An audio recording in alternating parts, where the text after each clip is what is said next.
Shalom, selamat pagi bagi kita, ibu bapak, saudara-saudari terkasih.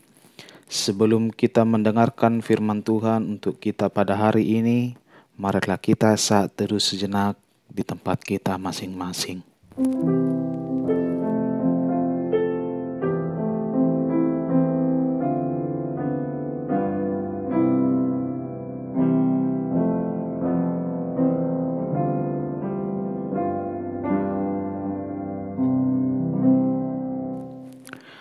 Firman Tuhan yang menjadi renungan bagi kita pada hari ini didasarkan pada Mazmur pasalnya yang ke-37 ayatnya yang ke-7.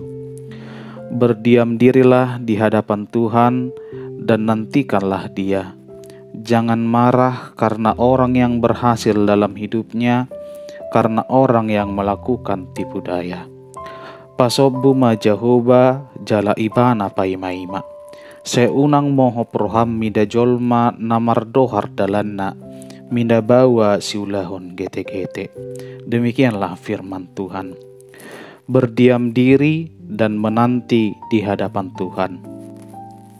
Saudara yang terkasih, pernahkah kita memperhatikan sebiji kacang hijau ketika akan bertumbuh menjadi kecambah?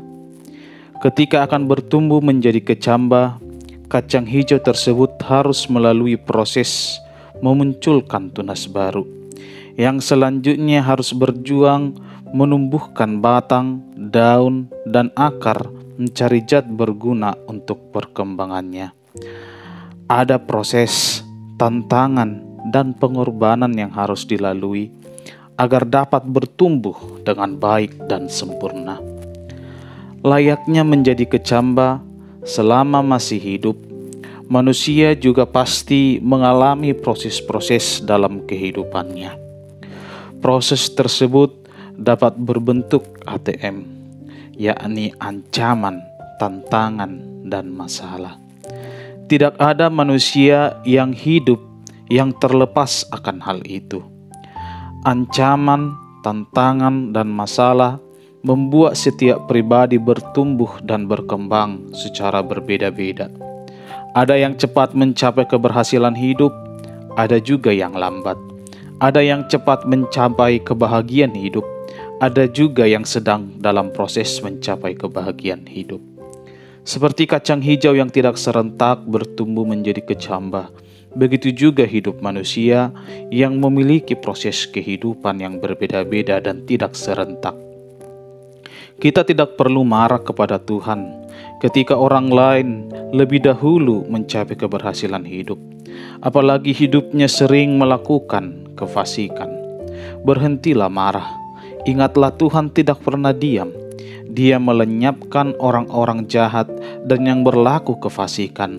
Namun bagi orang-orang yang menantikan Tuhan akan mewarisi negeri. Firman Tuhan hari ini berkata, berdiam dirilah di hadapan Tuhan dan nantikanlah Dia.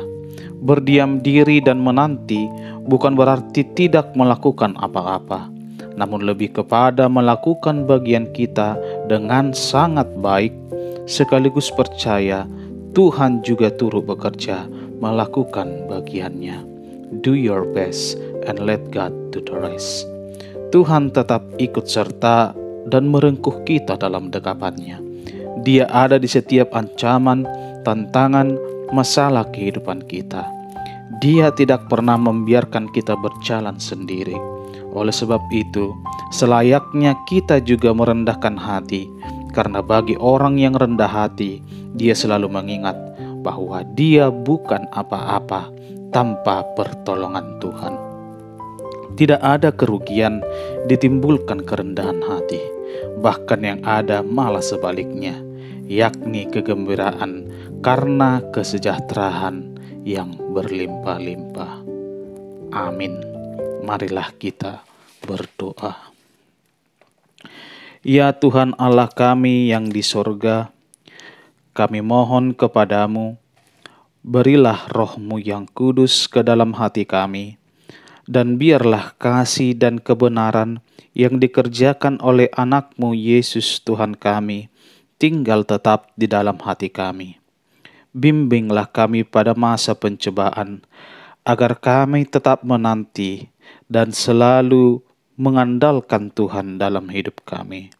Kuatkanlah kami melakukan kehendak-Mu, dan agar kami selalu bergembira mengharap pertolongan-Mu di dalam Yesus Kristus Tuhan kami.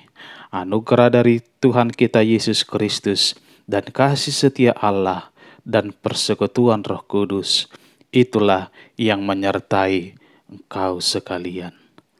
Amin.